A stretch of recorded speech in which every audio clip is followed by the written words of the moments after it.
What's up, sports fans? It's time for Let Me Speak. I'm Joe Braverman, and on this show, we discuss the big news in the world of sports as heard from me, myself, and I. Here's what we'll be talking about this week. A look back at Super Wildcard Weekend and previewing the NFL Divisional Round. Plus, what have been the big headlines from the NBA through its first few months. And reacting to the big news about the end of Bill Belichick in New England. You're listening to the landmark 100th episode of Let Me Speak. Let's get the party started. Fire up the intro.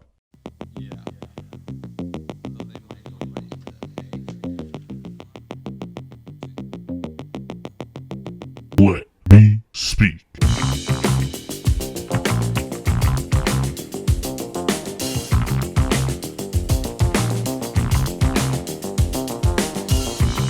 The day is finally here on Tuesday, January 16th, 2024.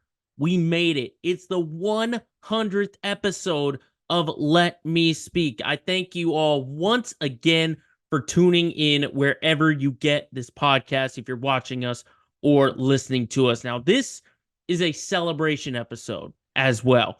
We're going to do the same format as we normally do. We're going to be talking sports, but as you can see, it's a different studio a little bit. We've gone from the bedroom to the living room for this episode because while it's custom on this podcast to be talking sports, I like to bring on a guest now and again.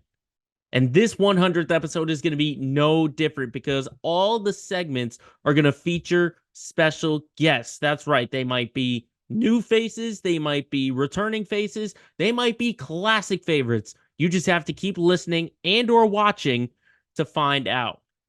I just can't believe we're actually here. We actually made it to the 100th episode. I know there was a break in between a little bit over a year, but I can't believe that we've hit the 100th episode. And I think let's not waste any more time and get right into it. Let's talk NFL playoffs. We'll get into a look back into the wild card round, and we'll preview the divisional round in these first two segments. And for this one, I needed a guest that some of you might recognize from a couple of episodes and maybe a bonus episode now and again. So let's throw it to my conversation earlier today talking NFL playoffs. So we start off our historic 100th episode by looking at the NFL, and I need one of my special guests to help me bring this. You remember him from one of the earlier episodes of this podcast all the way back in 2020. You also might remember him from the Ultimate Boston Fantasy Draft. Ben May, welcome back to the show. Thank you for your time. I'm happy to not be remembered for the Boston Fantasy Draft. I think I fumbled that horrendously. I voted too much with my heart on Edelman and left a lot to be desired there. But happy to be here for the 100th episode and happy to be remembered as, I think I went 10-3 on one of your prediction weeks. I think that was my greatest achievement. Of course. You were one of the top players. I mean, of course, we're bringing you back multiple times, which means you must be doing something right for this podcast. So look at it like that. always look at it in a positive light. So we'll get into the playoffs just a little bit, but I know obviously you are a big Patriots fan. So I want to dive into the big news. Obviously, just get your quick take out of the way. How do you feel about Bill Belichick being out as head coach and Jerod Mayo being in? What's your opinion and what are your feelings? It is probably due. I think they clearly seem to have some sort of contingency plan that involved Bill maybe retiring after the 2024 season, or at least moving on after the 2024 season. I think that got pushed ahead by this 4-13 record and a very abysmal season. The smoke that I'm currently seeing is this whole situation regarding having Jerod Mayo as the head coach, which I like. It just clearly seems to be a contractual obligation because there was definitely some clauses in Mayo's extension that had him as the succession. Whether we're sooner into that than we expected is to be debated. And the GM situation, where it seems that we are not going to be doing anything external and keeping things internal, which I am not sure how that fixes our problems. it might just turn out that the whole time Bill Belichick was not as stingy as we expected, and truly the governor of the whole situation was Robert Kraft and his lack of interest in spending money on players over a long period of time. To me, the Krafts are not interested in spending money on new head coaches and new GMs while paying Belichick and Mayo on their contracts. And that's, while probably a good financial decision, they're $1 billion football team. I'm sure they can take the loss on this one. The fact that they're going to stay true to their internal operations could lead to a couple more years of low seeding records and high draft picks that No, will fumble. yeah, it's a lot. It's a lot of wait and see, and we'll talk Belichick with another special guest later on in the show. But we're here to break down the NFL wild card games and preview the divisional round. We had 6 games. Ben, honestly, there weren't a ton of games that I watched and was like, "Wow, this is entertaining." I mean, I think I could only count the Rams and the Lions as that one. All the other ones were a blowout. I mean, was it really an entertaining weekend, I guess, in watching these games? It was not, and I am so happy to be offered as a guest. And then when I realized that I would have to watch wildcard weekend games, it dawned on me what I had signed myself up for. You know, we've done this 7 seed for playoffs for the playoff restructure for about 3 seasons now, and it has only resulted in the Packers being the only 7 seed to win a playoff game, which also means that the Packers are the only 7th seed in this 3 years that have looked like a legitimate playoff contender. We have the Pittsburgh Steelers on the other end, and we know how that went.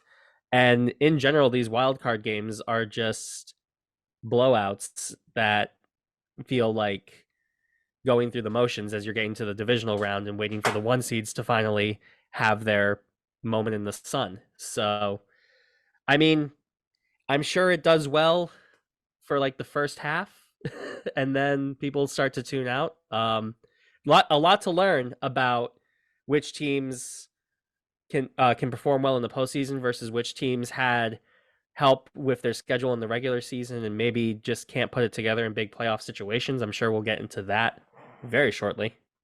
Yeah, absolutely. It was. I would say that this has been the year of parity, and it seemed like it continued. But hey, there's still a lot of football left to be going. We'll start with the first game. Obviously, we'll just break it down from when they started. Houston beat Cleveland 45-14. I don't know about you, Ben, but CJ Stroud has just turned himself into a star with that appearance against the allegedly top defense of the Cleveland Browns. The Joe Flacco story, Cinderella. The clock struck midnight for them. Was this more about CJ Stroud and Houston sort of letting the world know, hey, we're here, or more about Cleveland and this, I guess, magical run coming to an end? I think it's more fun to start off talking about the Houston Texans. We've never really seen a rookie quarterback perform with this much efficiency. We've certainly seen people sling it. Jameis Winston, known for just slinging it in his rookie year. Baker Mayfield as well. But we've never really seen it with this much ability to not throw interceptions and not turn the ball over in general.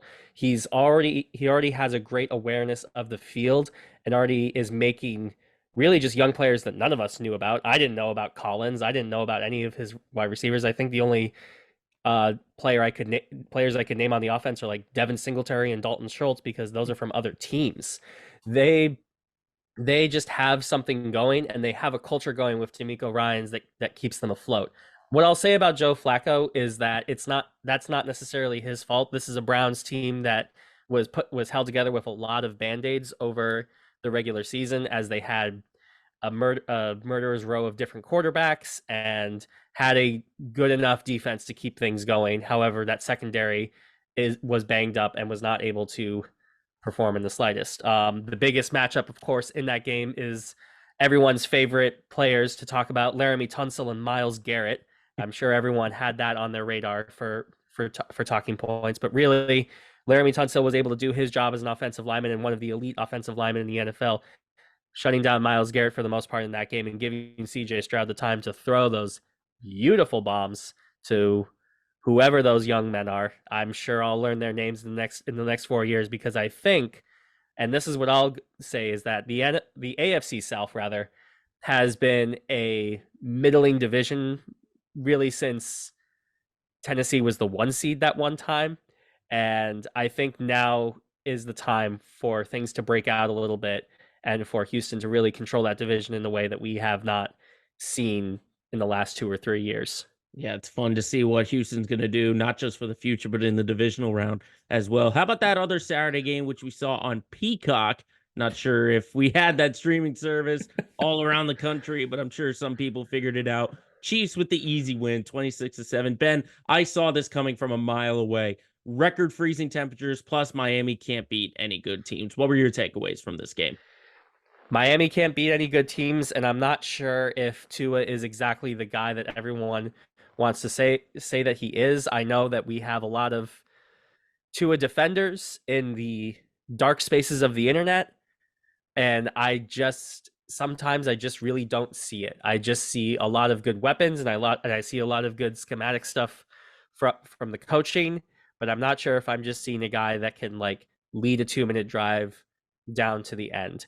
I think I'm not entirely impressed with what I saw out of the Chiefs in general. I still see the same Chiefs that are making the same fundamental mistakes. I still see the same Chiefs that are dropping passes. I still see the same Chiefs that are really being held on offensively by Patrick Mahomes and have a really excellent defense to keep them in the game. So congrats to the Chiefs. They were able to get it done at home. They have a long road ahead of them to get to the Super Bowl. I mean, if you're going to bet against anyone, you should not bet against Patrick Mahomes. As for what's next for Miami, it's a tough spot. You don't necessarily want to blow anything up, but you definitely need to take a look and figure out what exactly is Tua going to need in order to perform better, whether that's in something internally for himself or if that's going to be getting more dudes who can run 100 miles per hour down a field for some good yak. I don't know. And just for the record, with those freezing cold temperatures, even if you were a Chiefs fan or a Dolphins fan, you're not going to that game with those record temperatures, are you? Not even if the tickets are $30, which is a rarity in any sport. We did hear the GM say they want to commit to Tua long term. You know, that's what we heard now. It's kind of a wait and see for the future. How about the Sunday slate of games? I honestly was surprised, not so much that the Packers beat the Cowboys, but the fact of how they beat them. Packers were up 27-0 at halftime. The game got close a little bit in the fourth quarter, but eventually Green Bay was able to hold them off and everything just worked against Dallas. Were you surprised at how Green Bay was so efficient against Dallas, against the number 2 seed in the NFC? I would say yes to that. What I'm not surprised by is the fact that the Cowboys wasted another playoff season for them. To talk about Green Bay, really just Jordan Love has been evolving really since like Thanksgiving when they beat the Lions. And I think it's kind of been a quiet situation that's happening that we're not necessarily talking about as much. I think Jordan Love has evolved his game in ways that have kept the offense on the field and been able to do good. And I think the Packers are, a respected organization that knows how to get stuff done. So they have a well-built team regardless, and they might just have the quarterback that can carry them for the next, I'm not going to put a year on it. That's just, we can't put that on record. But, if they are truly going to go from Favre to Rodgers to Love in a meaningful way, that's something to say. But I think, this is the sports radio business, and we live and breathe and die on how the Cowboys do. And when they lose, oh my God, do they lose. I have been alive for 29 years. And even though I haven't been watching football for 29 years, I know that for those 29 years, the Cowboys, if they get to the playoffs, and that is a if sometimes, they find a way to lose in either the most horrendous way, the most heartbreaking way, or just the most comical way possible. And somehow Sunday night was all three of those. You say that the score got close at the end there. That game was over when it was 27-0, and the shock in AT&T Stadium settles in as Jerry Jones has to realize that he has to clean house again, as he's the one with the blood on his hands wondering what's wrong and who's the problem. This team has some sort of mental curse. I don't even know. I'm not even sure if I believe in that kind of stuff. But you have such a talented roster, but they fold in these big moments every single time. And I had to look. I was just looking at like the Cowboys schedule, and I'm just wondering who did they beat in the regular season that was like a meaningful victory. They blew out our Pats. That's not very interesting. But then you look at situations they lost to the Cardinals of all teams. Like the writing was on the wall with this team in that they weren't necessarily going to be a legitimate contender. Yes, you can beat the Giants twice. Anyone can. So I'm just, there's a lot of rumors now about what's next with the Cowboys. If Belichick is truly going to go there, then hats off to him for going from, one owner with an iron fist to another. That's gonna create amazing content for the Dallas media scene. I I wish we could talk about the Packers more, but I will say that as we get into the divisional round picks, we will discuss about how the Packers are, while they are the seventh seed and while they did beat the Cowboys, they're not necessarily a playoff team yet. Yeah, I was always one of those guys who wanted to reserve judgment on Dallas before turning him into a contender or not. And now that the playoffs happened, I realize, as you said, same old Dallas, same old Cowboys. But let's shift gears and go to probably the most exciting game of the wild card slate. The Lions finally breaking their playoff drought. First win in 32 years, and they just squeaked by with a 24-23 win over the Rams. Ben, are the Lions America's team? Because it feels like everyone is rooting for them to go a really long way. But the Rams did put up a little bit of a fight. Honestly, though, the story is about Detroit. Just call me Ben America May if that's the case. Absolutely, the Lions are America's team right now. Are the Lions particularly great to amazing? No, we have teams like the Niners and the Ravens and even potentially the Chiefs you can throw into that conversation. But there's so much vibes going on right now. There's so much good story going on. There is a culture that Dan Campbell built. Jared Goff is playing well enough. This is a team that is built well, and one of the few situations where you could hire a coach before the GM and it actually works out pretty well. Maybe there's hope for us one day, Joe. And it's just fun. It's just a fun team to watch do well. The run game was fantastic in that circumstance. Jared Goff was throwing passes that I only think Joe Flacco could throw, in the sense that just like, that's a pick. Oh, he caught that. Oh, wow. It's just, that live wire situation. And one of the things that happens in the ticket reselling market is that you don't necessarily get home field advantage these days. You can go to a Pats game, but a lot of people from all walks of life are going to be able to come there. People fly from all over the place. You can, and these, with the way that reselling goes, a lot of season tickets go to people who don't even own those season tickets per se. The Lions have home field advantage in the truest sense of the word. Detroit is ready to throw the ultimate celebration, and it is hard to not get behind it in that regard.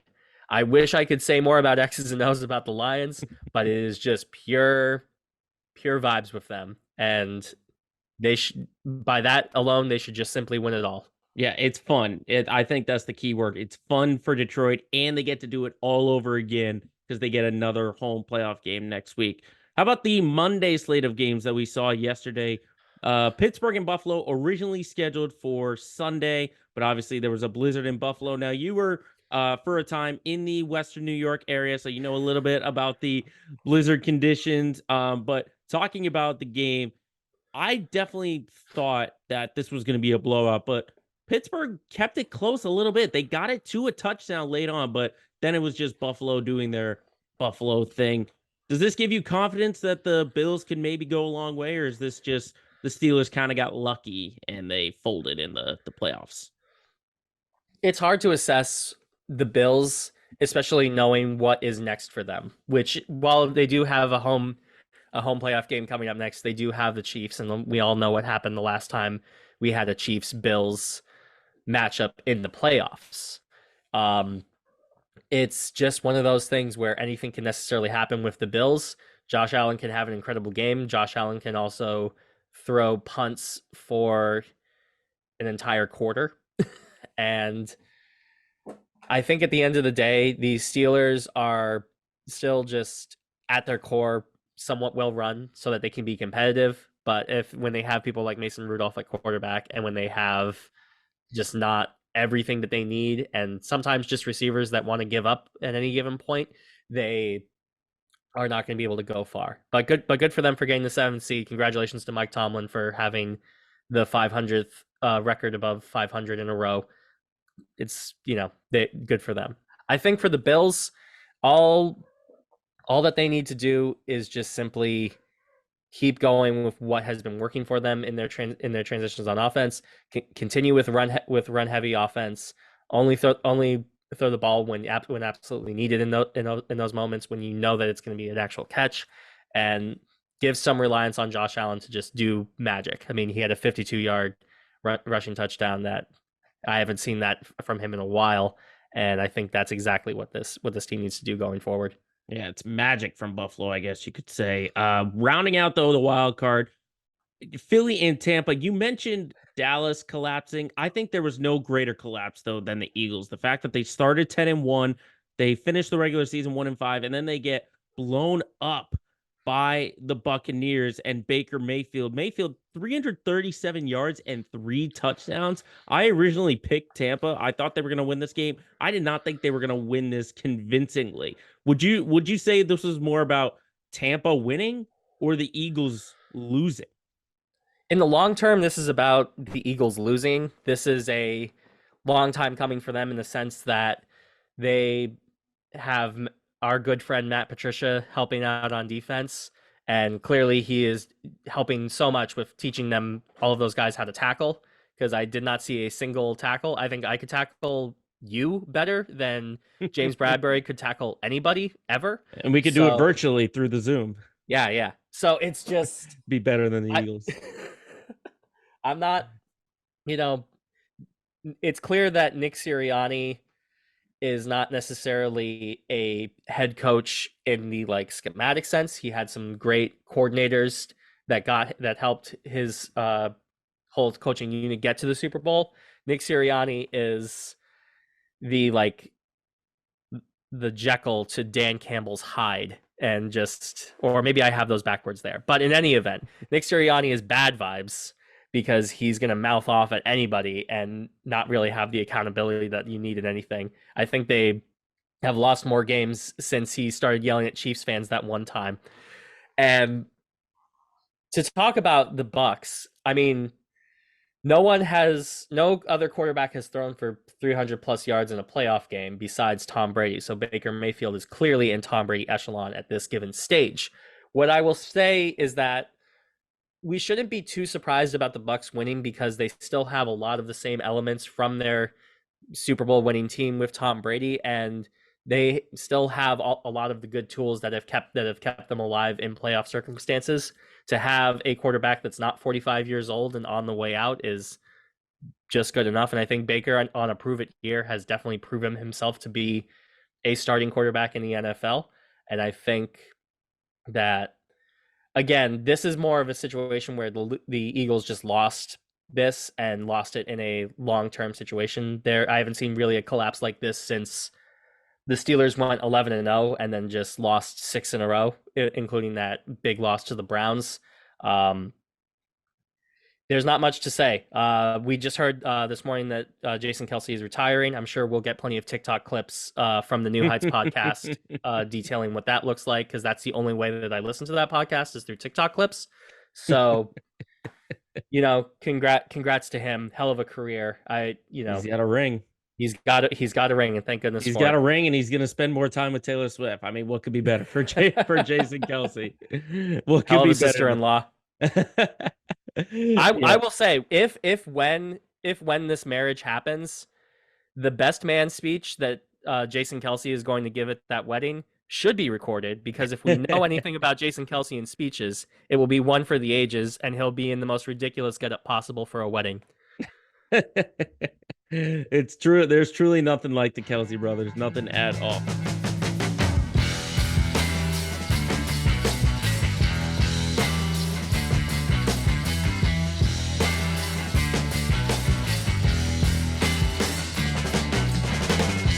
we shift from the wild card round. Let's talk about this upcoming weekend in the divisional round. We got 4 games, which I'm hoping, Ben, are going to be a lot closer than what we saw this past weekend.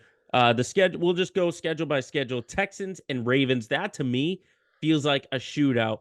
The Ravens, the lack of playing time does worry me a little bit. You got Lamar Jackson, who sat in week 18, and then obviously the Ravens had their bye. Hopefully they can shake off that rust and get quickly. But where are you what are the vibes you're getting between Houston and Baltimore? I think shootout is the exact word that this is going to be. I think while the Texans are pretty good defensively with Will Anderson, these are just two offenses that are operating at a very high level. Especially with Houston coming off of that win and being able to operate their offense at that level. And I think that they're just going to be able to run this out, run up the scoreboard, and really make something fun and competitive that could go down to the wire. I think you got to take the 1 seed and you got to take the home field advantage. Baltimore has a sneaky good home field advantage because those fans are nuts. I got to say though that this is, if there's any 4 seed that could potentially do something, it could be the Texans.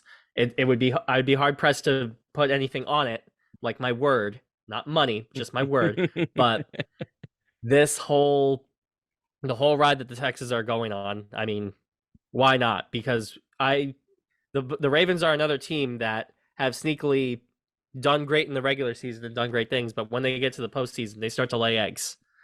And I think about the Titans' their loss against the Titans that one time when they were supposed to win it all on Lamar's MVP year. And I wonder if on Lamar's second MVP year, if much has really changed. Yeah, it's sort of a wait and see. I mean, Lamar has definitely had his best year of his career. It's probably going to be MVP once again, but it's a matter of can they do it in the postseason? Similar to the Cowboys, we wait and reserve judgment until they get to the postseason. Second game, though, on that Saturday slate is Packers and Niners. That's going to be, I think, an underrated, entertaining game because I think the Packers proved how efficient they are as an offense. Jordan Love has established himself as one of the top quarterbacks in the league. But you've got a 49ers team that is just loaded with weapons. And ultimately, I picked them to go to the Super Bowl near the beginning of the year. But this might be the toughest task that the 49ers have to face in that possible Super Bowl run. What would you say? Yeah, the Packers and Jordan Love need to now go against one of the better defensive front lines in the NFL and hold their weight. And I'm not sure if I'm seeing that happening. I'm not sure if Jordan Love has that vision to be able to understand what he's looking at when he's going to be looking at the San Francisco defense.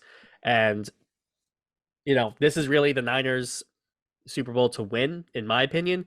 This is the team that Kyle Shanahan and John Lynch have created, and now they have the quarterback without an injury, and they have the guy that they want to run this. I'm not interested in game management Brock Purdy. I think I've dealt with 15 years of Brady being a system quarterback. If you're able to do well in the NFL, you're probably a starting quarterback. We got to just get real with that here. This is the Niners game to lose, essentially. They have everything in front of them. They have the 1 seed. They have all the weapons. They're relatively healthy. I think the Packers can put up a good fight, and I think they can make it a fun and competitive game. I'm not expecting anything miracle-wise out of the Packers at this point. I think they have shown that they've arrived, and if anything, and I think we'll get to this when we talk about Lions and Bucks, that the Packers are going to be here to stay in the NFC North in the long term, and that affects how we think about the Lions and what their window looks like for the Super Bowl as well. Yeah, no doubt about it. Maybe in a couple of years, the Packers would put up and people would be picking them over the 49ers. But for now, it's just San Francisco with all the talent that they have. The Sunday slate of games starts with Bucks and Lions. And we mentioned the Lions and their Cinderella run. But really, for me, I look at this and I see Tampa as this is probably the biggest test that they've had because the Eagles, they're a good test and they had a lot of talent, but they were really on a downslide. So this is where Tampa really gets tested. And meanwhile, for Detroit, they get another home game. So if you thought the fans were riled up this past weekend, imagine what they're going to be like on Sunday afternoon. Exactly. I think the Lions, they only have themselves that to get in their own way. The Lions and the Bucks almost kind of similar in their play style and what they're able to do with the ball. They it should be a competitive game in the sense. I think the Lions should be able to have control of everything going forward. And like I was alluding to, you know, with the Lions right now, they're the NFC North champs, and they have great playoff hopes right now. With considering what Green Bay is potentially building in the future with Jordan Love and this team, and knowing the Vikings and how they are able to just consistently be 9-8 in some regard, or maybe even 10-7 if we're feeling lucky. They the Lions may not get a chance to just be on top of the division in like a long-term way that they're maybe thinking of in a dynasty adjacent kind of situation. So if the vibes run out and Baker Mayfield bakes in a way that create that gets them out of the playoffs, we may not see them again. So we gotta ride this wave as long as we can. And America's team has got to go forward, and the auto workers are going to just they're going to shut. I mean, Ford's going to not make cars for like a week if the Lions can go all the way. We're just going to be celebrating in Detroit forever. From the way you're talking, it sounds like you're from Detroit. You're recording from Detroit, but it definitely sounds like you're rooting for the Lions without a doubt, for sure. What's there not to love, man? You know, exactly. And then wrapping it up, Chiefs and Bills. If it's anything like we've seen in the past, as you mentioned earlier, this should be one heck of a game. I don't know. I don't know about the Chiefs, though, Ben. You said the offensive struggles, the receivers dropping. Mahomes isn't looking Mahomes-esque. This could go either way for me. Where are you leaning on this one? I feel like this is what it feels like to be on the other side of when people just doubted Tom Brady, and when we were, you know, in our youthful times, we were just like, why would you doubt Tom Brady? Look at the playoff success. Patrick Mahomes is 12-3 in the playoffs. He's already surpassed people like Aaron Rodgers in playoff wins. When Peyton Manning got his 12th playoff win, it was in his last season, and then he retired. This is a guy who has a lot of playoff acumen. There's a lot of things to doubt about the Chiefs. A lot. And Patrick Mahomes runs as hard as possible on third down conversions to the point that his helmet cracks in negative 22-degree weather. as much as it feels like the narrative gets pushed down our throats, you got to embrace the narrative sometimes. Patrick Mahomes is the guy. I am terrified to bet against him. If there's ever a situation to bet against him, it's in Buffalo with this Buffalo Bills team. First time he's ever had to go on the road. Keep that in mind. First time ever. Exactly. So this is the true test. I think this is the Bills game to win, because for those reasons alone. If they can shut down Mahomes, I think they punch their ticket. So it sounds like a little bit. I mean, it sounds like you're literally before kickoff going to flip a coin up in the air, and if it lands heads, you're going to go one way, tails the other way. That's where it's going. The last time we had a coin flip determined the Bills and the Chiefs. I'll just leave it at that. That is a great way to end it. all I'll say is that you can't. It's hard to bet against Pat Mahomes, but I will try. What a great way to end it on with that coin toss reference. So it looks like you and me, though, are lockstep on Baltimore, San Francisco, Detroit, and Kansas City. I might change that Kansas City one. You know, that's sort of a wait and see. But Ben May, thank you very much for joining us on the 100th episode, talking a little bit of NFL. And I'm sure we'll be getting you much more on this podcast for the next 100 episodes or more. And congratulations on 100 episodes, Joe. You've put in the work. You've put in the hours. You have made this into the most successful podcast in Western Massachusetts, based off of my metrics of listening. Maybe even Eastern Massachusetts. Who knows? I don't even know who listens to radio anymore. 98.5? Sure. But no, regardless, I'm sure Fitzy is going to be listening and smiling at both of us with all of our takes. Thank you very much. Ben May previewing the NFL. Coming up next, we got another guest here to talk some NBA and a little bit of Celtics as well.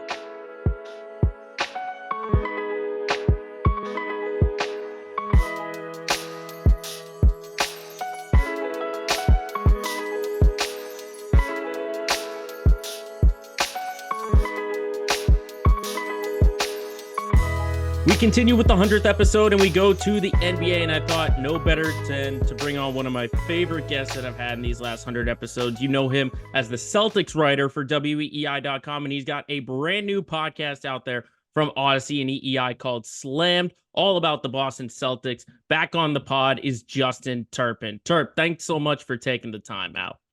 Thank you so much for having me. I love chopping up NBA with you, and congratulations on the 100th episode, man. That's awesome. Oh, thank you so much. I say 100. We had a little bit of a break in between, but 100 is good nonetheless. You made it. You made it. Exactly. 100 is always an accomplishment. So before we get into the NBA, I have to ask you this question because I've been asking all my guests. I recently talked with Ben May, who had an answer. I got to ask you. Last Thursday morning, Bill Belichick, the Patriots part ways. We get the tweet. What's going through your mind? Honestly, I kind of expected it, but it's something you can never prepare for, right? It's like as much as you prepare yourself mentally, you'll never fully be prepared for it, especially for guys like our age. Like that's all we know. We don't know Patriots football without Bill Belichick. Like that guy gave us our childhood and gave us so reasons to be happy, so many reasons to smile. So I'll always love him for that. And it was still weird though. You wake up and you're like, wow, they actually did it. Cause you kind of thought like they didn't do it on Black Monday, which I don't think people thought they were going to, but it kind of like, all right, wait, are they going to hold them back? They fought hard at the end of the year. But in the end, I think it was time. You know, you read all the reports that there was a lot of dysfunction there. And obviously his inability to build the team, I think, was one of the biggest problems where the Bill, the GM was the issue. And it was so bad that they were willing to part ways with Bill, the coach. So it was shocking nonetheless, but it was, you know, you were ready for it, but it's something you're never really prepared for. Well, the only difference is you were actually born into the dynasty. I had to wait I had to wait 3 years, 3 years of my whole life. You don't remember that though, right? I had to go to the game on the Sunday, the Jets game. I had to go brave the elements. I was like, this is for Bill. The least I could do is give him one more cheer because he did so much for me. Oh, the fact that you were able to brave those elements shows how dedicated you were to the legacy that Bill Belichick brought in Foxborough. All right, let's shift gears to the reason why he brought you on. It's the NBA. We haven't talked a lot of NBA since we had you on the last time. We're a little bit past the halfway point. We've got a couple weeks till the All-Star break. That's really the definitive halfway point. So I just wanted to get a couple of your thoughts and takes on what's gone on in the NBA so far. And of course, we'll dive into the Celtics mainly because that is your forte. So I just wanted to start overall in the NBA. What do you think has been the biggest story of the season so far?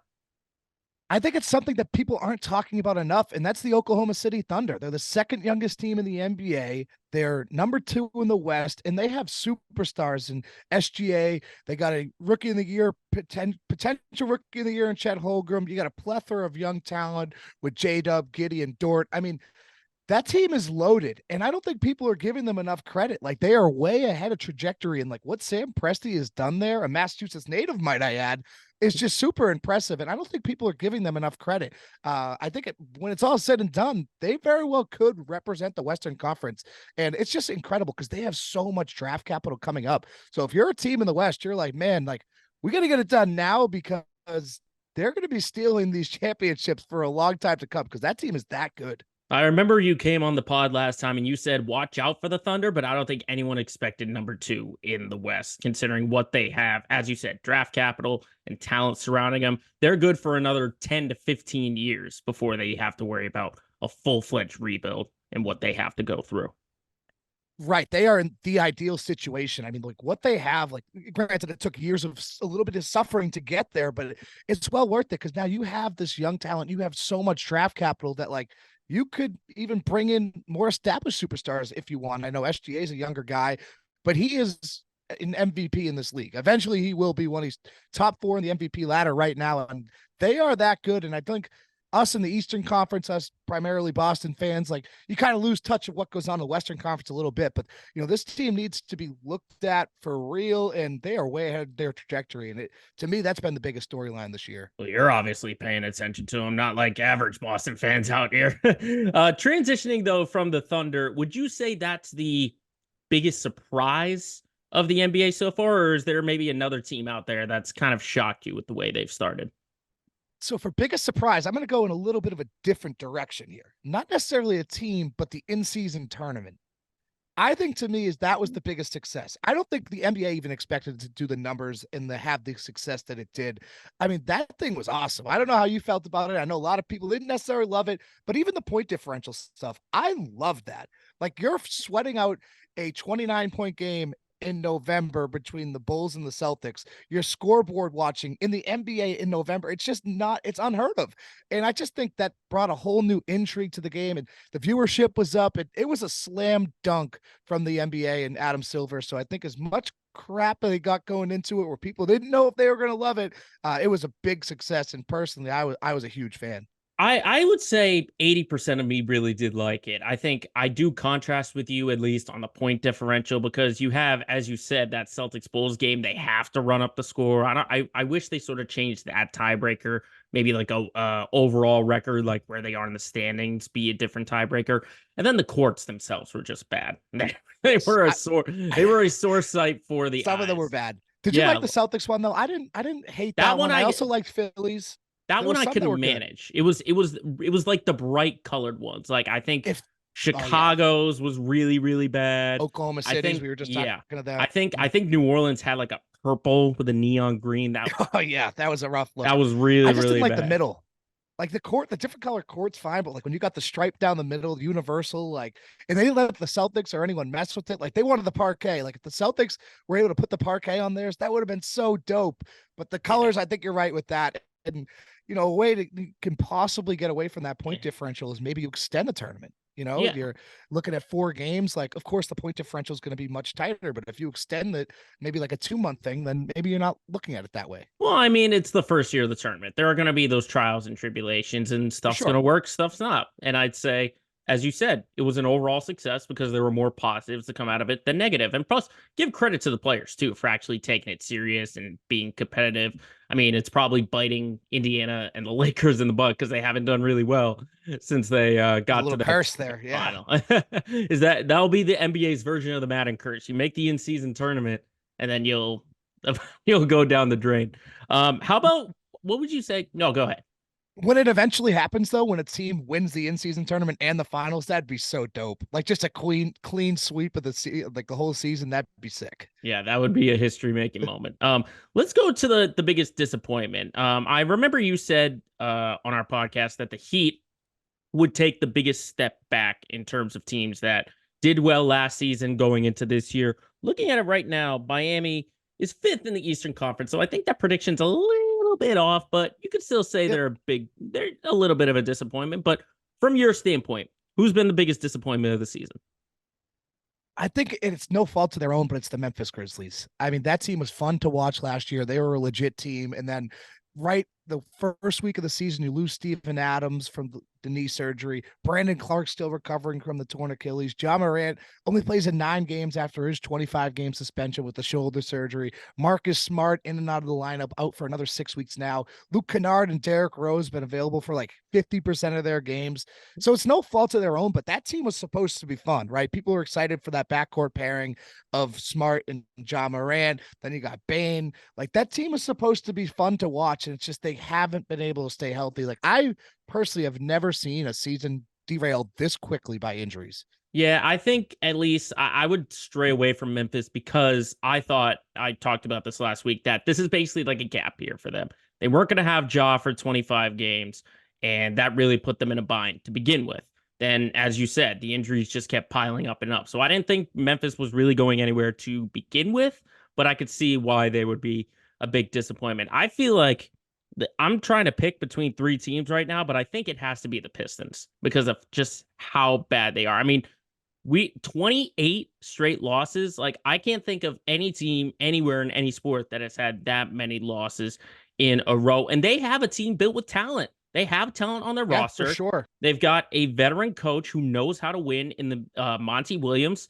It's just something about mentally, I guess. Like maybe there's something going on behind closed doors that neither you or I know about that's really got the Pistons to their 4-36 record that they currently have right It's now. brutal. And I think you nailed it. They are so much more talented than what their record shows. That's a talented team. And I think you also are right in your assessment with Monty Williams. Like you give that guy the second highest contracts to be the head coach of your organization.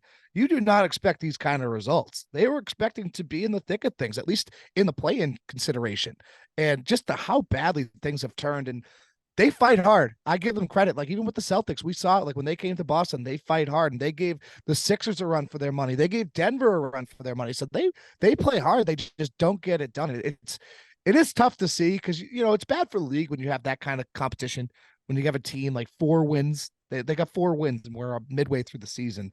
It's just a bad look, and it doesn't make sense to me because, like you said, they're not as bad as their record shows. Yeah, I think they're probably sort of back to where they normally are, or in terms of like really bad teams, like down at the bottom of the league. Like they'll be competitive and then they'll win some games now and again. But it was just that start that they got off to the beginning of the year that led to those 28 straight. You saw it like once the streak ended, or during like the end of the streak where it was the Celtics, as you said, they were playing hard, but they just didn't do it for all of those games, those 28 straight. So if they can bring that on a consistent basis, maybe they can turn things around. But obviously, no hope there for the Pistons as we're already into 2024. I did mention we are near the trade deadline. That will come up about a week after the All-Star game, which is in about a month or so. Who would you say is the team that absolutely needs to hit a home run at the deadline, or at least make a move or two to better their chances? I would say the Kings. If I'm looking at it that way, I think the Kings can compete the way they're built right now. If they have some holes where they need to kind of shore up some spots, and I saw they've been shopping Harrison Barnes. They've been kind of checking around the league, seeing who's available and what they can fill. Because that team right now, the West is wide open. When you look at it right now, I know we were just talking about the Oklahoma City Thunder, but that's still a young team, right? So there's no surefire that they're gonna go out and win. And this Kings team last year took the Warriors to 7. And if it wasn't for Steph Curry dropping 50 in game 7, the was the most ever in a game 7 until Tatum beat him a couple weeks later. Like that Kings team is good. I like their leadership with Mike Brown. Like, that team just needs a little bit of a push. And I think if they can make some sort of move there that solidifies their chance, they'll be sitting pretty. I don't know if the push is Mike Brown bringing out a laptop post game after the Bucks loss where he got That was ejected. awesome, though. I don't know if that's the push, but I will say it was very entertaining. It's fun when coaches do those sort of prop sort of things in press conference. Imagine you're in that press room. Like, what must be going through your mind if Mike Brown all of a sudden, boom, whips out a laptop and is pointing like, this is what I did. This is what I did. Like, as a reporter, what are you supposed to do? And unfortunately, like I don't think we'll, as a Celtics reporter, at least under the Missoula tenure, I don't think we'll get that. Like even with the Raptors coach with Darko a couple weeks ago, when he flipped out because of the free throw disparity in the fourth quarter, flipped out, lost his mind. It's like Joe doesn't do that, and like sometimes I wish he would, but composure is important. He doesn't want to get fined. I don't blame him. But I did like his moment last week when after the Pacers game, his favorite movie is The Town, and he was saying his favorite scene was when they leave the town, and he puts the note on the windshield, and it's got some explicitives on it, and that was his message to the league office. So I think he has his own way of displaying things in funny ways. But like, I would love to see a flip out like that, man. That'd be so entertaining. Yeah, I can only imagine what a angry Joe Mazzulla might look like. But hey, we got him to I don't know what it looks like. We got him to open up at least from last year to this year. He's talking about the town and all those loose stuff. At least he's doing that. Let's move on to the All-Star break in a couple of weeks. I think we know like some of the givens that are out there. We know like LeBron, Anthony Davis, Giannis, all those guys are going to make it without a doubt. And we can argue about who's a starter, who's a reserve or not. What is one name in either conference? What would you say is maybe a name that no one's really paying attention to that you think deserves to make the All-Star team? Well, it's going to be a cheesy answer, but it's Derek White. I mean, I've There we been go. on this for a while now. I'm on the Derek White train for the All-Star campaign. It's just what he does. He's the most impactful player on the best team in the league. If that doesn't warrant All-Star consideration, I don't know what does. And then you look at his numbers in the clutch, right? His plus minus in the clutch is second best behind just Damian Lillard. The guy steps up in the biggest moments, is one of the best defensive guards, one of the best two-way guards in the league. If you look at it, the impact he has on both sides of the ball. And I know in terms of fan voting, last time they came out, he was seventh I think he was seventh in fan voting. He Last did time it make came a out. jump. He made a jump from the He did. last Yeah. two. It actually jumped Drew Holiday. Drew Holiday bumped down to 9. Derek White was back to 7. But just what he does shouldn't go unrecognized. And I know it's just so unrealistic to expect that all 5 make the All-Star game, but they have all made a legitimate like case for themselves. And I think Derek White might hit the back burner because he's not as flashy, but he's got career highs in every stat, you name it: blocks, steals, points, rebounds, assists, all career highs for him. Like I said, the most impactful player, and he's just a winning player. Like, coaches, I think the fan voting wasn't going to do him any favors, but if you look at it with the coaches, I mean, those guys watch so much film. They watch all of it. They know the impact these guys have. So I honestly think that Derek White could get in as a reserve through the coaches voting, but I think that's one name that, everyone's been talking about it. That's why I said it's a cheesy answer, but what he does just should not go unnoticed. Yeah, it's kind of tough when you look at the fan voting. Obviously, the fans have their names that they go to, and obviously these household names that have been there before. I think because of White, this is his first big year. I think everyone, at least in San Antonio when he started, and then when he got traded to Boston, everyone kind of knew his impact. The question is, I don't think he's had these numbers long enough for anyone to warrant, hey, this is a guy to make the All-Star team. But I'm right with you. I think he deserves it. I think he's most impactful, but he's got to climb over Tatum and Brown. He's going to climb over Porzingis now and again, maybe Holiday once in a while. It's tough, but I'm definitely rooting for it just like you. I'm hoping that Derek White makes the All-Star team. But let's move to after, eventually, when we get to post All-Star break, post trade deadline.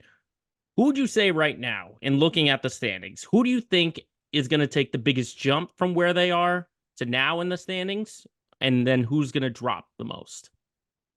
So I look at the Western Conference right now. I don't think the Timberwolves will stay atop the West. I honestly don't. I think they're going to drop down possibly to even 4. I can see Oklahoma City getting up there, Denver getting up there. The Clippers, ever since the James Harden move, figured it out. They're red hot. So I can see the Timberwolves really jumping down. And I'm going to stay in the Western Conference for the biggest jump to the Phoenix Suns. I mean, they're in the 8th seed right now, and you are just far too talented to be in that position if you're the Phoenix Suns. Like, that is a super team by every stretch, whatever you want to say. That is a super team. When you have a team with Devin Booker, Kevin Durant, and Bradley Beal, you cannot afford to suck that bad. So they're gonna make a jump. It's just a matter of when, and they've been dealing with injuries as well. So once they kind of start figuring it out, I think they're gonna have a big jump in the standings. It does kind of feel like that big 3 of Phoenix has like never seen the floor at all. Obviously, Beal missed the start of the year, and then he's missed a couple of weeks, and then Booker had his problems, and Durant had his problems, and they basically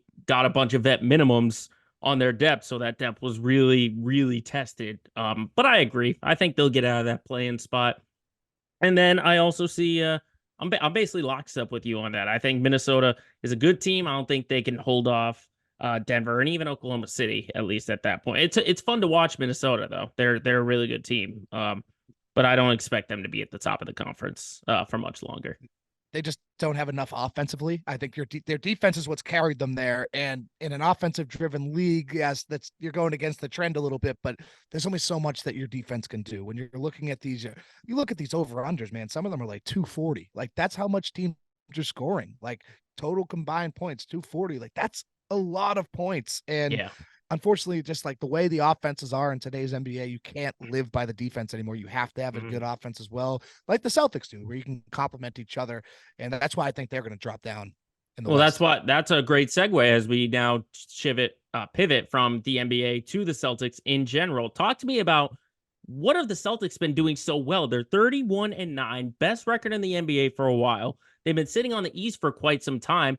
You told me like they were a championship contenders, but I had to see it to believe it. What specifically have the Celtics done that's gotten them to where they are right now?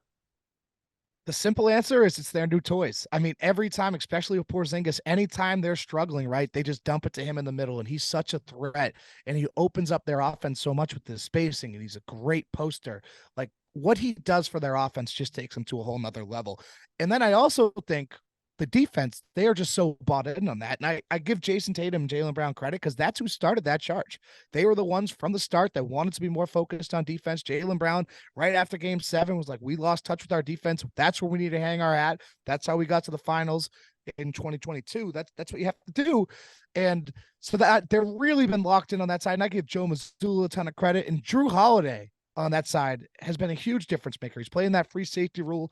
He's acting as the quarterback, really having a vocal impact on that defense. So it's just their new toys have slotted in ways that I don't even think Brad Stevens could have imagined. Like, you knew they were going to fit because he identified these guys. He even said, he's like, you have a list of players that you will always want, but you never quite think you're going to have the opportunity. Those 2 players cracked that list, and you knew they were going to fit in well, but just how well they fit in and everyone buying into that idea of sacrifice. I think that was a big question mark for me. It's like, you see these super teams, there's only one ball.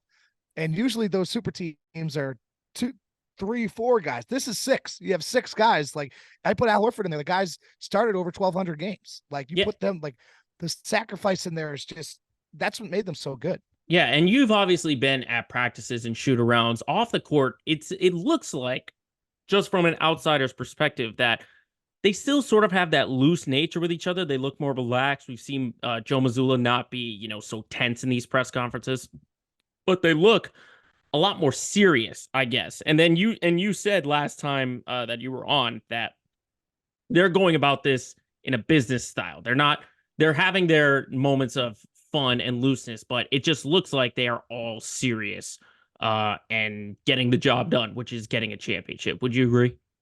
100%. And I think that was that hard-nosed approach started from Missoula in training camp, where even Tatum was like, this is hard, dude. They're having us do 2-a-days, and then we're playing a preseason game the next day. Like, they went hard in training camp. They did not mess around. They really locked in and ironed out the details, so they didn't necessarily have to in the regular season. I still think they're locked in.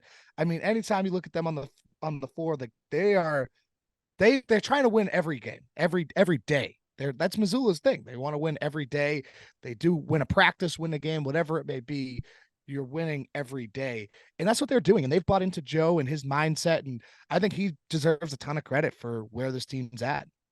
Yeah, a lot of off the floor things I've noticed are completely different from what I saw last year. What about the 19-0 start at home? This is the best start at home that the team has had in franchise history. You got to keep in mind, this is an 80-plus year franchise, and they've set the record this year. Is there something different that you're seeing with when they're playing on the TD Garden court rather than on the road? Is it something different? Is it a different mindset? How would you explain the dominance that they have at home?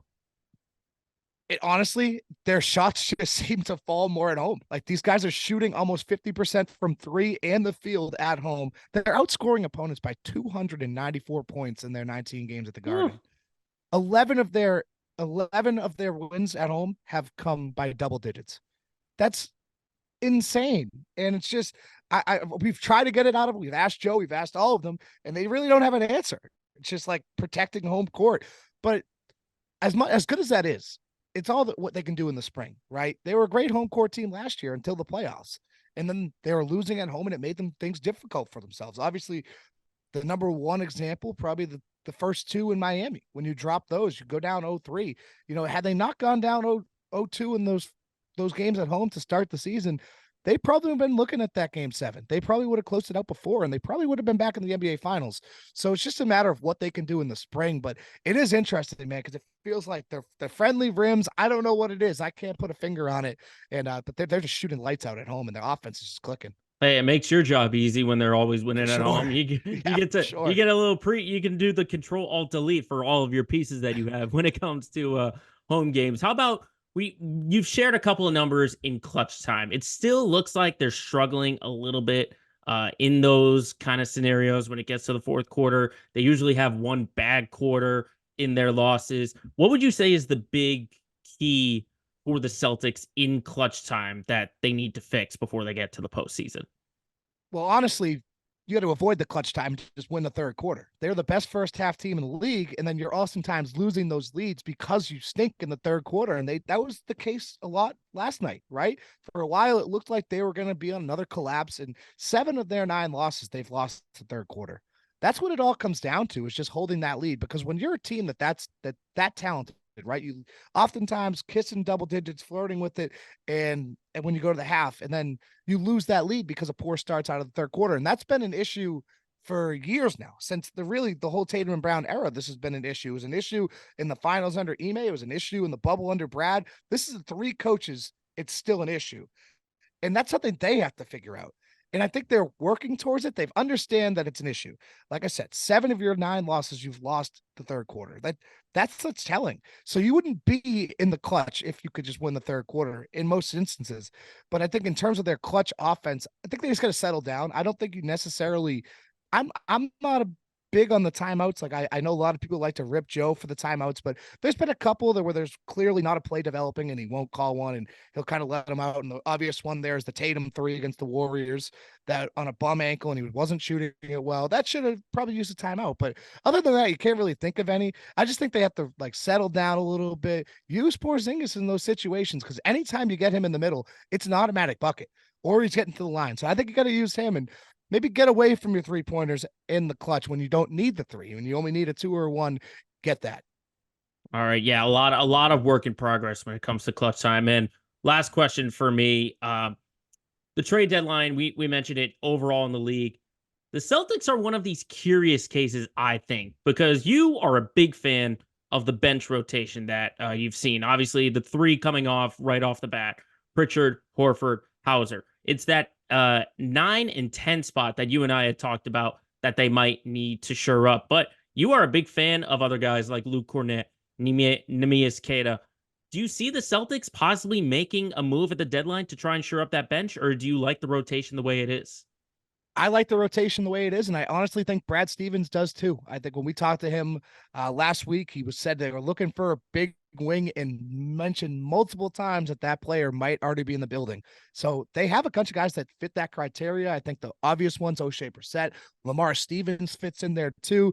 Delano Banton's listed as a guard, but he's 6'8", so he can play the wing, a little bit smaller.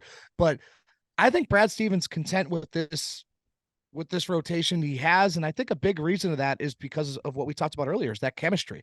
Like, you don't, in a way, if you bring someone in, right, what are the chances they actually crack the rotation, given the cap constraints the Celtics are on?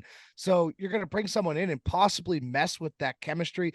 It doesn't make sense. And I hear a lot of times that people are like, oh, then what are you going to do if Porzingis goes down? Like, that's the big one.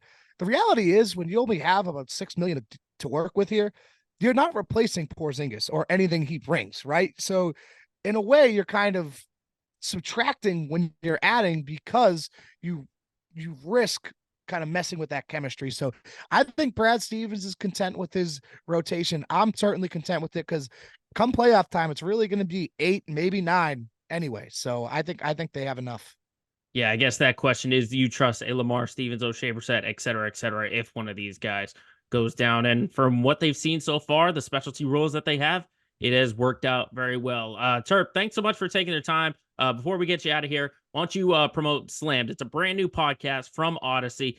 Gotta get in on WEEI. We've had Red Sox, Patriots, we got Bruins podcast. We finally got a Celtics podcast from WEEI. What can you tell us about Slammed? Yeah, check out Slammed anywhere you get your podcast, on the Odyssey app, wherever. It's by myself, Esteban Bustillos, and Megan Ottolini, and just talking weekly about the Celtics, reacting to the weeks and kind of big picture topics. So give us a follow, like, review, subscribe, and also check out my work over at WEI.com as well. Of course, one of the best to do it currently at EEI, helping us with our Celtics coverage. Terp, thanks so much for your time, and hope we can get back on that train and the Celtics can get themselves a championship banner like you promised the last time you were on. Yes, sir. Still looking at it. So thank you for having me, Joe. All right. Well, we shift from Celtics to Patriots. We get a special Let's Get Local segment coming up next.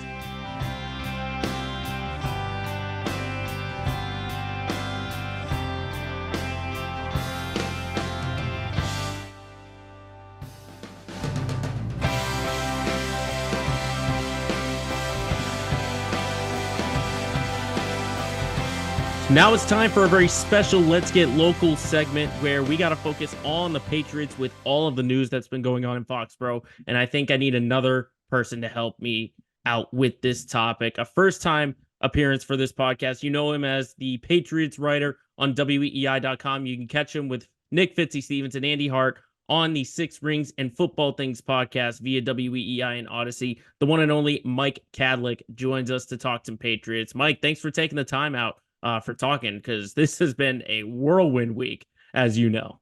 I was going to say, yeah, thanks for having me. This is a perfect time to do it because we have quite the changing of the guards down in Foxborough. So, yeah, happy to join you, Joe. Yeah, it's been absolutely crazy. And I think the first question I'll start off, I've been asking everyone about this, is when you saw the news and got the headline on that Thursday morning that Bill Belichick, the Patriots, parting ways, what's some of the first things that goes through your mind? So I've said it, and me and Andy sort of, brainstormed this together on Six Rings a couple weeks ago, where it feels like it's coming, but you're never actually prepared for it. And I would say that, I was surprised, but I wasn't shocked, or I was shocked, but I wasn't surprised. So when it actually hit you, it's like, holy crap, they actually did it. Like, and I was on a run. Me and my fiance were out on a jog. I thought I was getting my workout in prior to the news breaking, and I got about a quarter mile in and I had to run back home because I got a notification on my watch from Schefter. So it was crazy. And like I said, I mean, you knew it was coming, but you're never really actually prepared for it. Like you have all your pre-writes ready. Is Bill going to go? Is he going to stay? You have your thoughts, but once it happens, it was all not. We were in Foxborough like 4 hours later, and Bill was sitting there telling us he's leaving. So it was bizarre. And it still doesn't really 100% feel like you go and you type something and you write like former head coach Bill Belichick and current head coach Gerard Mayo. It's bizarre. It's surreal. But yeah, that's kind of where we're at now. Yeah, it's really insane. Like, as you said, like you could ponder, and you and I think both had the same opinion that like it was time for a new era. But when it actually goes down, it was absolutely crazy. Now, you said you went to Foxborough on that day. Can you sort of take me through that day and maybe the feeling around Foxborough? Was it like a little uneasy? Was there a little bit of excitement? Like, what were the emotions going around? Because it wasn't just you that was totally engaged and interested. Right, exactly. No, yeah. So I mean, it felt like a funeral. Like, it was weird because the entire beat left the previous Friday, and then we go to the game Sunday, and it's like, all right, that's it. Like, see y'all whenever. Nobody knows what's gonna happen. And you kind of figure you'll be back, but you don't know how they're going to do it, if it's going to be a press release, if they're going to have you back, if they're like, so it was just kind of a waiting game for like, I was just literally just sitting in my apartment for 4 days, like waking up like, okay, what's next? Okay, what's next? And so then what finally hits, you go down there and you look and you see all your beat friends. You're like, oh, hey, good to see you again. Like, and it was like, I mean, funeral is a dark way to put it, but you all show up, you're like, all right, like it's real, it's happening. And so it was eerie. I guess eerie is the right way to say it, because you're never, I mean, you only sit in the final Bill Belichick press conference once. And so to kind of try and be where your feet are, but also cover it at the same time was very, it was interesting. But yeah, no, it was crazy. It definitely has been whirlwind, as we said, for the past week or so. Before we, and like you said too, you said, no, you used the word excitement, and it's like, it's kind of weird to say excited that a coach is leaving and excited, but it is. It's like, it was like, it's a history-making moment. Yeah, right. You look forward to it, and so you're into it, and it's crazy. And so I guess excitement is the right word, but I guess not for all the right reasons. Yeah, there's a little bit of excitement there, but it's sort of on the downside. Before we get to what was actually said in the press conference by Belichick and Robert Kraft, I want to go back to Monday, because obviously you were there when the team was packing everything up, the locker room, signing off. Bill Belichick had his last press conference, so we knew. Did you get any sort of sense in the locker room or anywhere around the building that this change was possibly coming, or was it kind of like everyone was sort of left in the dark? I kind of did feel like everybody was left in the dark, and it was kind of like how we felt that week, and it gave off the same vibe. We're like, okay, something has to change, because this Patriots team that we've known for so long to be so obviously successful, and you win 6 titles and you're always in contention, like it hadn't happened for 4 years now, and this really felt like rock bottom. And every week after week felt like rock bottom. Like, you go and you watch the Germany game, and then they come back and they lose to Washington, and then it's just it never I guess it never really truly bottomed out until Thursday afternoon when he actually said he was leaving. So there was sort of a feeling like, okay, things are going to be different. You just don't know if they're actually going to pull the plug on Bill. So I don't think anybody really knew. I don't think anybody really had a sense that it was actually going to happen, at least from my point of view. And then obviously there were other reports where even coaches were like, as the days went on, we sort of thought, he might be able to hang on and we might actually be back here. And obviously that's not the case. I know there's been more reports over the last few days where, Brian and Steve Belichick may still stay on staff and even Bill O'Brien might be here. So that's all sort of, a puzzle that's yet to be put together right now. But just that week was just sort of everyone's kind of looking at each other like, is it actually going to happen? And when is it actually going to happen? Yeah, it definitely a lot more answers that were filled in at least during the week, but there's still a ton of questions in Foxborough. Let's go back to the Thursday press conference, as you said, kind of being a funeral. We obviously heard Bill Belichick. He said the right things, being like happy to be a Patriot, was getting a little bit choked up. But then it was interesting to see Robert Kraft make the statement and then come back later in the day and answer questions. And he seemed pretty open and honest, I would say. What did you make of what Bill Belichick and more in particular what Robert Kraft said on that day? Were you sort of buying what they might have been selling?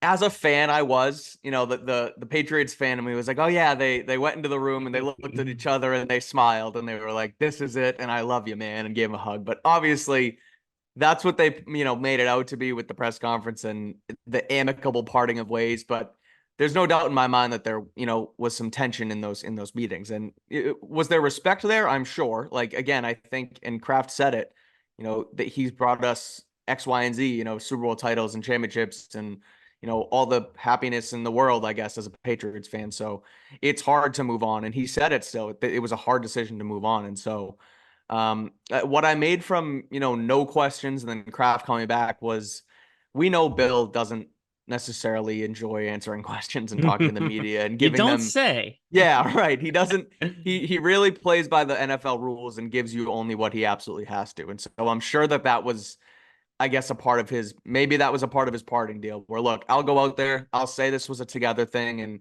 we're on the same page, but I don't want to answer any questions. I want to give my statement and then I want to leave. And so even if they did the questions right after with just Kraft and Bill, that would look more so like it was definitely that where, okay, I'm literally leaving the room, but you stay and answer for me and I'm gone.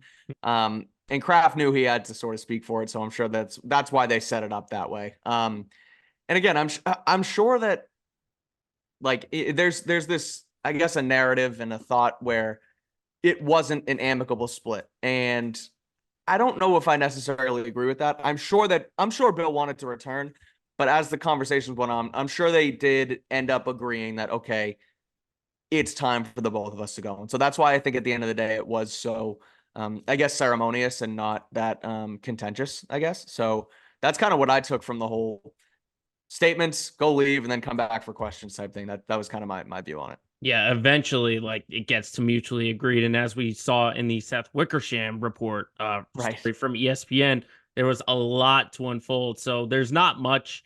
There's a lot to dissect in that article. So I'll just ask, what were your big takeaways from what you saw? And keep in mind, this comes hours after the Patriots named Gerard Mayo their head coach, and all of a sudden, more dirty laundry and more dysfunction gets uncovered. What would you say were the highlights or the sticking points in that story from Seth Wickersham?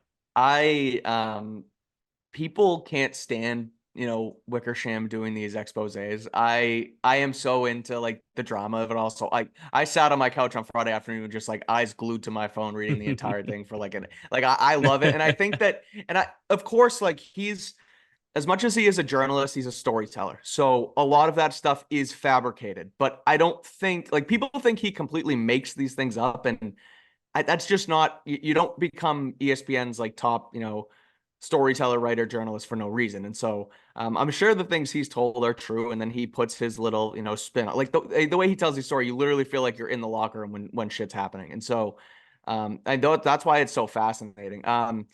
Big takeaway is just that, it's clearly, it was clearly Bill's decision, at least from, the side of the story that told Wickersham to get rid of Brady, and that he never really, he wanted to try and win with Brady all the way back in like 2014.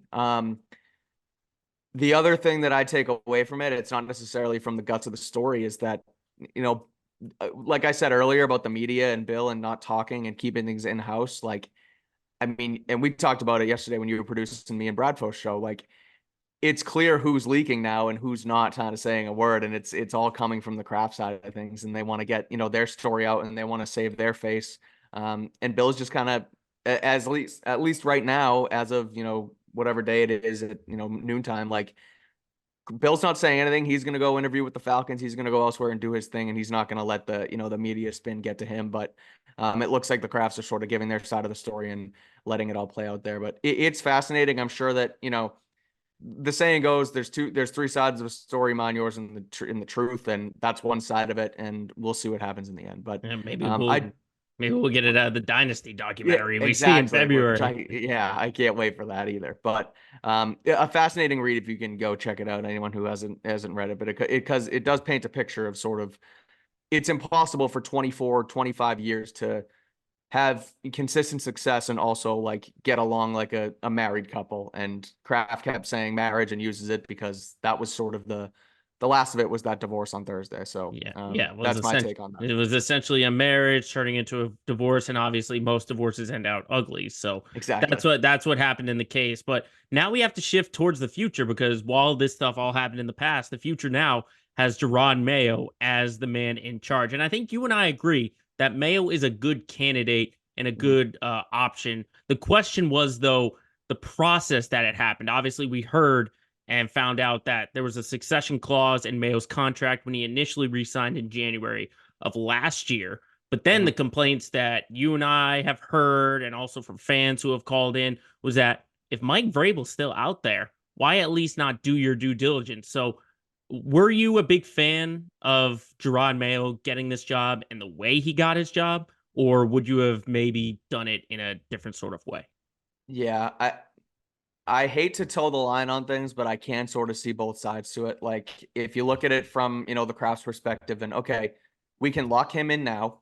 There is this succession plan where we do not have to go through our external search. We know this is our guy. We don't care who else is out there. This is our when we do inevitably move on from Bill, there's not this huge waiting period of 3 weeks where you have to, you know, do your extensive search. Literally the day after they moved on for Belichick, they made Mayo the head coach, and it was like, okay. And I said it. Me and Andy did a Six Rings where it's like it was the Thursday after Bill's thing, and I was like, so not that I was concerned, but I was like, right now as things stand, nobody's in charge in Foxborough because everything ran through Bill Belichick, and so that would have been tough to kind of sift through for, you know, 3 or 4 weeks where.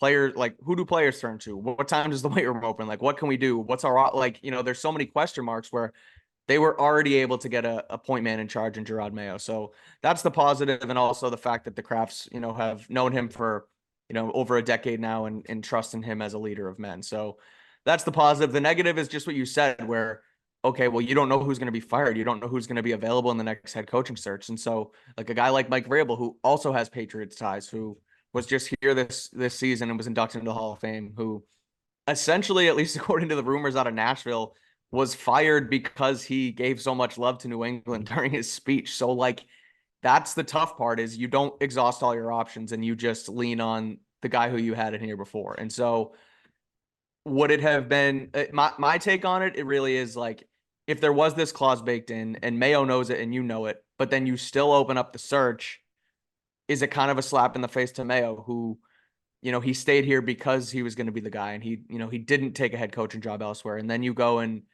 you give it to Vrabel and you say, sorry, we didn't know. And then it's like, you ruin your relationship with Jerod, or you open the search and you give it to Mayo anyway. And it's like, well, we just wanted to make sure that we actually liked it. It's kind of a, you know, they boxed themselves in when they made that clause for better or for worse last January. We'll see how it plays out. Like you said, I think he's a good candidate. But if I were them, I think I would have tried to open up the search a little more. But then, and this goes back to last January, if you don't write that into his clause, maybe he leaves, and then it comes this offseason, you go 4-13, and you don't have Jerod Mayo as an option. And who knows if Vrabel gets fired, and then you're sitting on your hands. So yeah, it's a big swing, and they're hoping to make contact with it. Is it concerning though, because we've seen reports now from The Athletic and others that everything sounds like it's going to be in-house. General manager, Where we heard both Belichick's have been given offers to possibly return.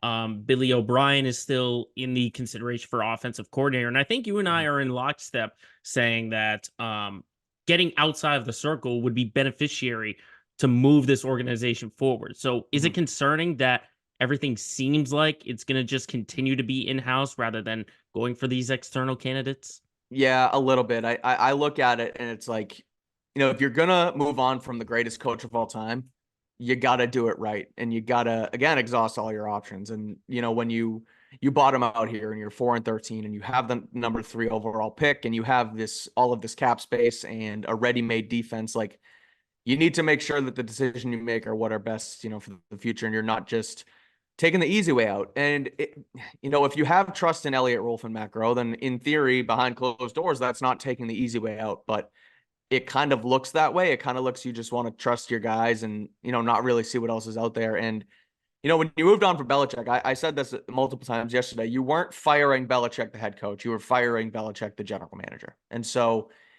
if who has final say changes and, we'll never know every time, you look back at, we talked about it yesterday, but when the Patriots drafted Chad Ryland, you don't know if Matt Groh and Elliott Wolf were pounding the table and saying, no, take Puka Nacua. And that's just the extreme example. But point being, does changing just the yes man or the person in charge really change the outlook of the entire franchise? That's what we're going to have to wait and see. Now, it's also been reported that they're going to go status quo for now and then maybe bring in another executive post-draft.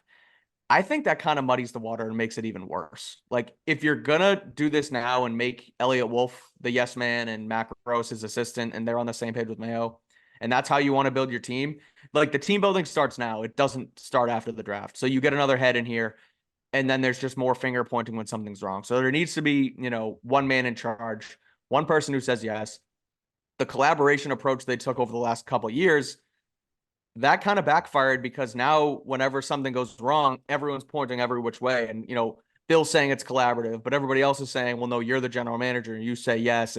But I'm not in the room all the time. So you need somebody who is that, point guard of the organization. And right now it's Elliott Wolf. And if that's their decision, they should stick to it. And they shouldn't, move those goalposts. Yeah, considering how crucial this offseason is when you go to free agency and you go to the draft, it's really important to find that guy and let him make the decision. You can have inputs, but whoever is making that final call has to be real.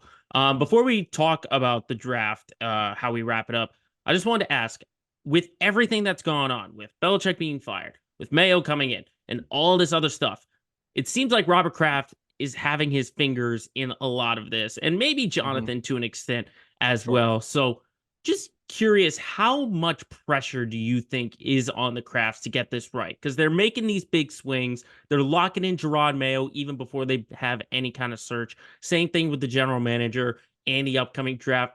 How much pressure is now on Robert and to an extent Jonathan as well to turn this thing around? There is an incredible amount of pressure on them to turn this thing around right now. I don't think there's any other way you can slice it. I mean, you were the greatest dynasty in sports history and you won all your titles and you went to all these Super Bowls and you had the greatest coach of all time and you had the greatest quarterback of all time. You let the quarterback walk and that decision backfired. If you now let the greatest coach walk and that decision backfires on you too, you quickly go from one of the better ownership, widely considered one of the better ownership groups in sports to, well, what the hell were you doing? And why would you, like, in theory, you could look at it right now, Joe, and you could say that, and granted, Brady's 46 now, and you don't know if he would retire, but right now, Brady and Belichick could still be here at the top of their game if they could have made everything work. And that's ultimately on ownership, even though they're not, they're supposed to be hands off and not metal. That's kind of the, the thinking around ownerships in sports. But yeah, there's a ton of pressure because you can't move on from both and get it wrong both times and, come out scot-free. So that's the way I look at it, is they have to get this right. It has to be, there's no more swings and misses. They swung and missed Brady. You could swing and miss Belichick. You can't do it again. Yeah, it's absolutely crucial. And as I said, it's such a crucial offseason, maybe the most important offseason in the 21st century that this team has faced, because because it's now officially post dynasty. And I'll get you out of here on this.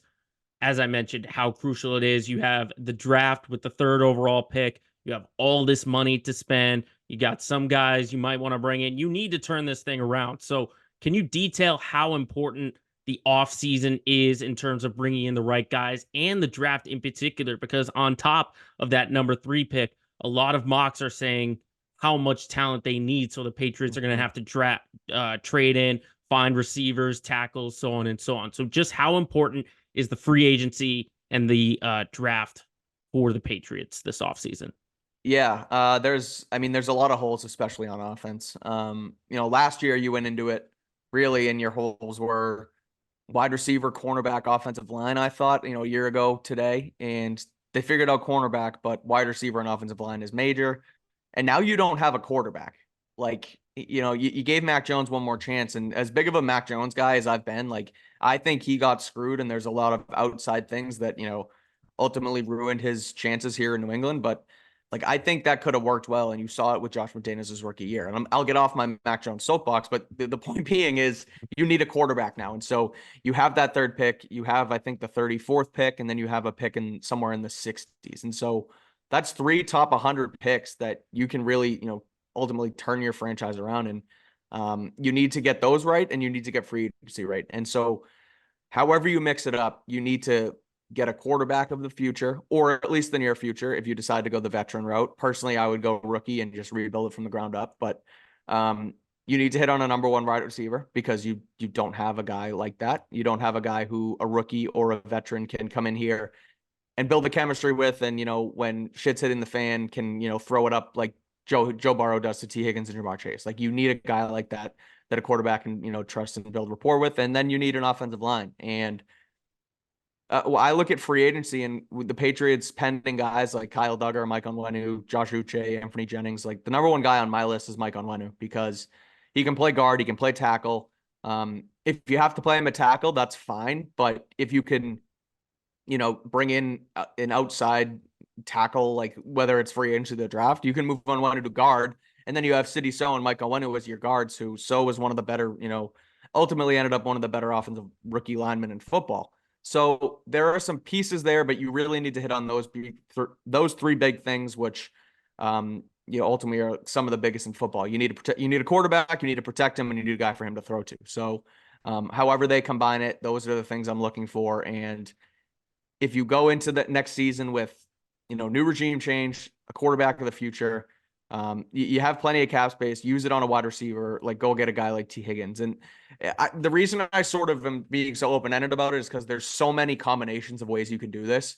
And I'll write about it and talk about it, and you can, see I'll kind of outline what I ultimately think eventually. But whether you draft or sign a quarterback, offensive lineman, like wide receiver, those are the 3 main things you need to do this offseason. Yeah, and we've seen that this organization will take any and all paths. So it's literally, you literally can't write about it until it actually happens. Exactly.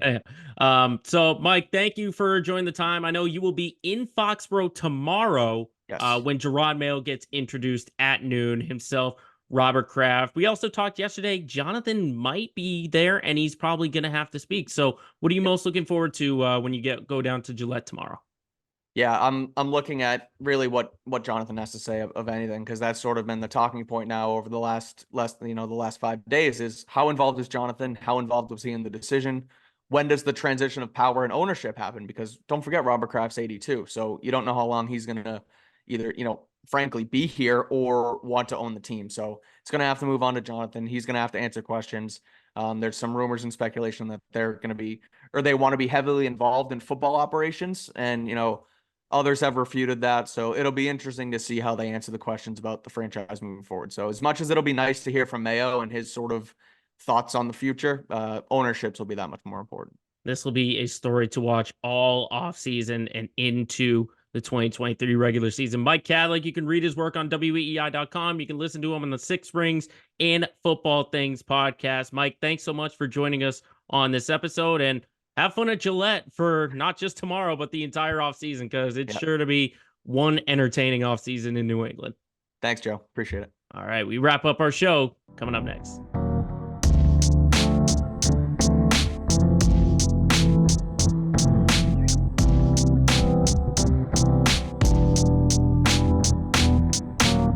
Special thanks once again to Ben May Justin Turpin, Mike Cadlick for joining our show. This has been a great episode. I have loved these conversations. But now, normally, we do our LOL moment of the week. And I know I did this before in our last episode of 2023, but I just wanted to reflect once again on what is now 100 full episodes of this podcast. Now, when I first started this, it was basically a side project, and it still kind of is, but this was just a hobby while we were in the middle of the pandemic. We were right near the end, but still, it was something I had to do to get my name out there. And then it turned from a hobby to something I just absolutely loved doing. So I am thrilled to have kept this thing going for 3 years now. I mean, you could count 2 if you count the year that we took off, but this has just been so much fun. And I do want to share this news here because there are going to be some changes to this podcast. Haven't really put it out in writing just yet. Haven't really gotten a plan out, anything like that. But we are going to be doing a little bit of rebranding. So it might be Let Me Speak. It might not. It might be an hour. It might not. I don't know. But I'm just telling you right now that we are going to go through some branding. What we're going to do is maybe instead of one long episode, we'll do a couple of episodes during the week, and we'll cover more than just sports. I'm sure I'll have plenty of guests who have more to talk about rather than just sports. I've got a long list of people that I'm excited to bring on this podcast and to share episode after episode. I'm just very much looking forward to the direction forward for this podcast. And I know that even if this podcast doesn't grow in audience and participation, I've at least got something to fall back on, and I've got a great career to get my name out there. So along with my time at WEEI, a couple of other broadcasting gigs I have now and again, this podcast will continue to go strong, whether it's Let Me Speak or it's under a different name. Just know that this podcast will continue to go strong. So I once again thank all of you for making 100 episodes possible of Let Me Speak. I have had the thrill of a lifetime of putting this together.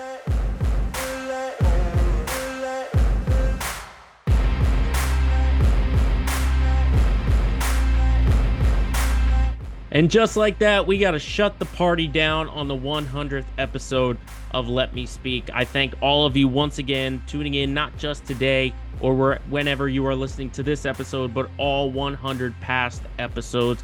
Make sure, as always, you follow this page on Instagram and Facebook. Search Let Me Speak Podcast. Again, a thanks to Ben May, Justin Turpin, Mike Cadlick for joining us. We will be back to the same old format next week. We'll be talking NFL divisional round, previewing AFC and NFC championships, and who knows, maybe more news will come out during that time. But until then, you have been watching the 100th episode of Let Me Speak.